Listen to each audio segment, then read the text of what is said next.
الا المستضعفین من الرجال والنساء والولدان لا یستطیعون، وہ تو ہجرت فرض ہوتی ہے، ایک ہجرت مستحب ہوتی ہے، استحبابی ہجرت۔ استحبابی ہجرت یہ ہے کہ آدمی مکہ مدینہ کی محبت میں اپنا وطن چھوڑ کر مکہ مدینہ چلا جائے، یہ بھی ایک مستحب ہجرت ہے، اور وہیں ہمیشہ کے لیے رہائش اختیار کر لے۔ ہمارے اکابر نے یہ ہجرت بھی فرمائی ہے۔ حضرت حاجی امداد اللہ صاحب رحمۃ اللہ علیہ نے مکہ مکرمہ کی طرف ہجرت کی اور وہی آپ کا انتقال ہوا۔ حضرت شیخ الحدیث مولانا زکریا صاحب نور اللہ مرقدہ نے مدینہ منورہ کی طرف ہجرت کی۔ ایسے ان کے استاد اور شیخ حضرت مولانا خلیل صاحب امبیٹوی نور اللہ مرقدہ، انہوں نے بھی مدینہ پاک کی ہجرت فرمائی اور وہیں دونوں حضرات کا انتقال ہوا، استاد شاگرد دونوں کا۔ تو استحبابی ہجرت آدمی کی تمنا ہونی چاہیے، کبھی اللہ ایسا موقع دے اور اس طرح آدمی فارغ ہو کر چیزوں سے محبت تو ہو، دل تو وہی معلق ہونا چاہیے کہ اللہ تعالی ہم سب کو مدینہ منورہ کی موت نصیب فرمائے، وہاں رہنا اور وہاں کا قیام، وہاں کے آداب کے ساتھ اللہ تعالی نصیب فرمائے۔ تو اس کی خواہش تمنا ہر مومن کی ہونی چاہیے۔ الا المستضعفین من الرجال والنساء والولدان لا یستطیعون حیلۃ ولا یہتدون سبیلا، لیکن جو لوگ کمزور ہیں یا عورتیں کمزور ہیں یا بچے ہیں، لا یستطیعون حیلہ، جو ہجرت کرنے پر قادر نہیں تھے، ہجرت نہیں کر سکتے تھے، کوئی تدبیر ان کے پاس ایسی نہیں تھی، عذر تھا ان کا، ولا یہتدون سبیلا، اور نہ ہی وہ لوگ مدینہ منورہ کا راستہ جانتے تھے، تو پھر ایسے لوگ عند اللہ معذور ہیں، عذر ہے ان کے پاس، لہذا ان کا یہ عذر اللہ کے ہاں بھی قبول ہے، اور وہ شخص ایمان والے ہیں، ان کے لیے پھر یہ جہنم کی سزا نہیں ہوگی۔ فَأُولَٰئِكَ عَسَى اللَّهُ أَن يَعْفُوَ عَنْهُمْ، ایسے لوگوں کے بارے میں امید ہے کہ اللہ تعالی شانہ ان کو معاف فرما دیں گے، ایسے لوگوں کو اللہ معاف فرما دیں گے جو عذر ہے۔ وَكَانَ اللَّهُ عَفُوًّا غَفُورًا، اور اللہ تعالیٰ بہت معاف فرمانے والے ہیں اور بخشنے والے ہیں۔ وَمَن يُهَاجِرْ فِي سَبِيلِ اللَّهِ يَجِدْ فِي الْأَرْضِ مُرَاغَمًا كَثِيرًا وَسَعًا، اور جو آدمی اللہ کے راستے میں ہجرت کرے، جو آدمی اللہ کے راستے میں ہجرت کرے، اللہ کے لیے اپنا وطن چھوڑ دے، یجد فی الارض مراغما کثیرا وسعا، تو پائے گا وہ زمین میں بہت کشائش اور بہت راحت اس کو ملے گی۔ جیسا کہ ابھی سنایا کہ جو بھی اللہ کے لیے ہجرت کرے گا تو اللہ تعالیٰ اس کو زمین کے اندر کشادگی، یعنی رزق بھی اللہ تعالیٰ اسے عطا فرمائیں گے، رہائش بھی اللہ اسے عطا فرمائیں گے، اور عزت و شرف بھی اسے اللہ عطا فرمائیں گے۔ لیکن شرط یہ ہے کہ ہجرت کی ہو، وطن کو چھوڑا ہو محض اللہ کے لیے۔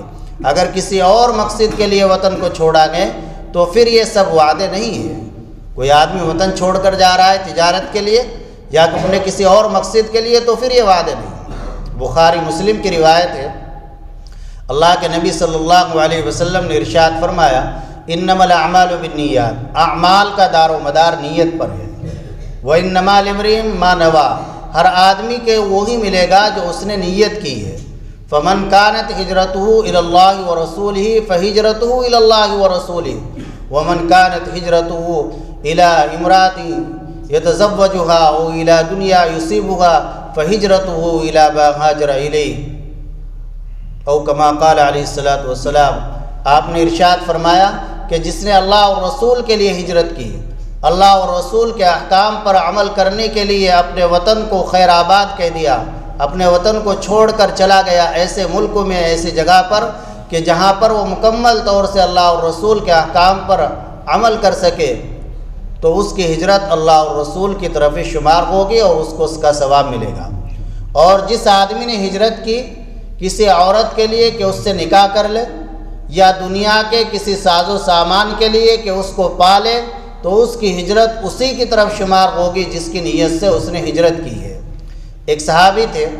جنہوں نے ہجرت تو کی مکہ مکرمہ سے، مدینہ منورہ پہنچے، لیکن ان کا ہجرت کرنے کا منشا یہ تھا، ایک عورت تھی ام قیس نام ہے، تو ام قیس سے ان کا تعلق تھا اور اب نکاح ہونا تھا، تو نکاح کے لیے انہوں نے شرط لگا دی ام قیس نے کہ میں تم سے نکاح کر لوں گی، لیکن شرط یہ ہے تمہیں ہجرت کر کے مدینہ آنا پڑے گا۔ نبی پاک صلی اللہ علیہ وسلم کو معلوم ہو گیا کہ انہوں نے ہجرت کی ہے، لیکن ہجرت ام قیس سے نکاح کے لیے کی ہے، اللہ اور رسول کے لیے نہیں۔ تو اس پر اللہ کے نبی صلی اللہ علیہ وسلم نے فرمایا تھا کہ جس نے نکاح کے لیے کسی عورت کے لیے ہجرت کی تو اس پر پھر اللہ نے جو ثواب رکھا ہے یا اللہ نے جو ہجرت کی برکتیں رکھی ہے، اللہ نے جو وعدہ فرمایا ہے تو وہ وعدہ اس کے لیے پورا نہیں ہوگا، پھر اس کی ہجرت اسی کی طرف شمار ہوگی۔ وَمَن يَخْرُجْ مِن بَيْتِهِ مُهَاجِرًا إِلَى اللَّهِ وَرَسُولِهِ ثُمَّ يُدْرِكْهُ الْمَوْتُ فَقَدْ وَقَعَ أَجْرُهُ عَلَى اللَّهِ، اور جو آدمی نکل گیا اپنے گھر سے اس حال میں کہ وہ ہجرت کرنے والا ہے اللہ اور اس کے رسول کی طرف، پھر اس کو موت آ گئی تو اس کا اجر تو اللہ پر ثابت ہو چکا، اس کا اجر تو اللہ کے ہاں لکھا جا چکا، اسے ہجرت کا پورا ثواب ملے گا۔ ایک شخص ہجرت کے لیے نکل گیا، لیکن جس جگہ ہجرت کر کے جا رہا تھا، جس ملک میں جا رہا تھا اس ملک تک نہیں پہنچ پایا، درمیان میں ہی موت آ گئی، تو کیا اسے ہجرت کا ثواب ملے گا؟ اللہ فرماتے یقیناً ملے گا، اس کا اجر تو اللہ کے ہاں ثابت ہو چکا۔ فقد وقع اجرہ علی اللہ، مفسرین نے لکھا وقع ماضی کا صیغہ ہے، ماضی کا صیغہ عربی جاننے والے جانتے ہیں یہ اسی چیز کے لیے استعمال ہوتا ہے جس کا تحقق ہو چکا، جو یقینی طور پر ہو چکی پہلے۔ میں نے یہ چیز کھا لی، یعنی یقینی طور پر کھا لیا ہے، میں نے یہ کام کر لیا، یقینی طور پر کر لیا، میں نے پڑھ لیا، تو ایسے اس کا بھی اجر یقیناً اللہ کے ہاں لکھا جا چکا۔ یہ آیت شریفہ جو نازل ہوئی ہے، ایک صحابی ہیں حضرت خالد بن حزام رضی اللہ عنہ، حضرت خالد بن حزام رضی اللہ تعالی عنہ، ان کے بارے میں یہ آیت شریفہ نازل ہوئی ہے۔ انہوں نے مکہ مکرمہ سے حبشہ کی طرف ہجرت کی ہے، ایک ہجرت من المکہ الی الحبشہ میں، مکے سے حبشہ کی طرف، تو وہ ہجرت کے لیے ہجرت کی نیت سے چلے مکہ مکرمہ سے حبشہ کی جانب۔ راستے میں ان کو سانپ نے کاٹ لیا جس سے ان کی موت ہو گئی۔ تو اب یہ بحث ہوئی اور یہ بات چھڑی کہ یہ ہجرت کی نیت سے نکل تو گئے تھے مکہ مکرمہ سے، لیکن جہاں ان کو پہنچنا تھا وہاں پہنچ نہیں پائے تھے، درمیان میں موت آ گئی ان کو، تو کیا ان کو ہجرت کا ثواب ملے گا؟ تو اس پر اللہ تعالیٰ نے آیت شریفہ نازل فرمائی وَمَن يَخْرُجْ مِن بَيْتِهِ، کہ جو آدمی اپنے گھر سے نکل گیا اللہ اور رسول کے لیے ہجرت کی نیت سے، اور پھر درمیان میں اس کو موت آ گئی تو اس کا اجر تو اللہ کے یہاں لکھا جا چکا، اس کو مکمل اجر ملے گا۔ کتنی بڑی رحمت ہے اللہ کی، کتنا بڑا انعام ہے۔ آدمی نیک کام میں بالکل دیری نہ کرے، فوراً پختہ ارادہ کر لے نیک کام کا، گناہ چھوڑنے کا پختہ ارادہ کر لے، جن گناہوں کے اندر ہم ملوث ہیں ان گناہوں سے نکلنے کا فی الحال ہی اسی وقت ارادہ کر لے، پختہ ارادہ کر لے، اور اللہ کے سامنے دل میں کہہ لے یا اللہ اس وقت تک کے تمام گناہوں سے توبہ کرتا ہوں، تو اگر یہاں سے نکلتے ہی موت ہو گئی تو انشاءاللہ معاملہ اللہ کے یہاں صاف ہو جائے گا، اللہ معاف فرما دیں گے سب گناہ۔ اللہ کو کوئی پوچھنے والا نہیں، لا یسأل عما یفعل، اللہ کو کوئی پوچھ نہیں سکتا کہ یہ کام یا اللہ آپ نے کیوں کیا ہے، اللہ سے نہیں کسی کو پوچھنے کی ہمت ہے۔ آدمی دین کے کام کا، نیک کام کرنے کا پختہ ارادہ کرے، تہجد پڑھنے کا، نمازوں کا اہتمام کرنے کا، اللہ کے راستے میں نکلنے کا، جتنے بھی دینی کام ہیں، دینی شعبے ہیں، ہر کام سے ایمان والے کا کام یہ ہے محبت کرنے والا بنے، کسی بھی دین کے کام کی مخالفت نہ کرے، بشرطے کہ اس دین کے کام میں خلاف سنت اور خلاف شریعت کوئی کام نہ ہو۔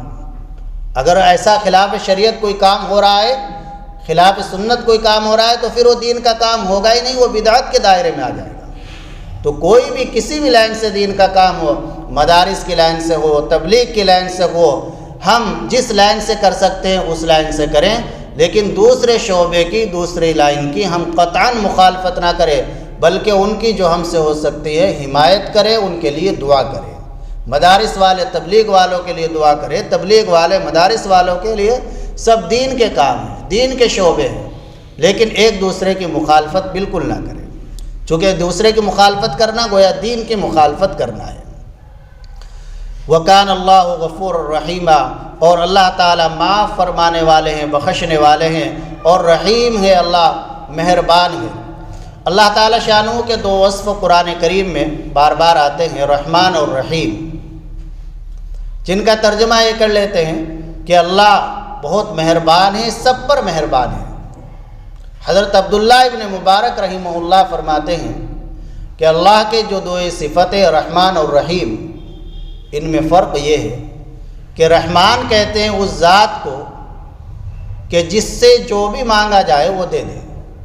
رحمان وہ ذات ہے جس سے مانگا جائے عنایت کر دے، عطا فرما دے۔ رحمان وہ ذات ہے کہ جس سے سوال کیا جائے، مانگا جائے تو وہ ذات عنایت فرما دے، اسے رحمان کہتے ہیں۔ اور رحیم وہ ذات ہے کہ جس سے اگر نہ مانگے تو ناراض ہو، اگر نہ مانگے تو ناراض ہو۔ دنیا کے اندر کوئی انسان ایسا نہیں ملے گا آپ کو کہ جو نہ مانگنے سے ناراض ہوتا ہو۔ مانگنے سے ناراض ہونے والے بے شمار مل جائیں گے، لیکن نہ مانگنے سے ناراض ہونے والا کوئی نہیں۔ اللہ کی ذات ہوگے کہ جو مانگنے والے سے خوش ہوتی ہے، مانگنے والے کو عنایت فرماتی ہے، اور جو نہ مانگے اس سے اللہ تعالیٰ ناراض ہوتے ہیں۔ تو یہ ہے رحمان رحیم۔ اللہ عمل کی توفیق عطا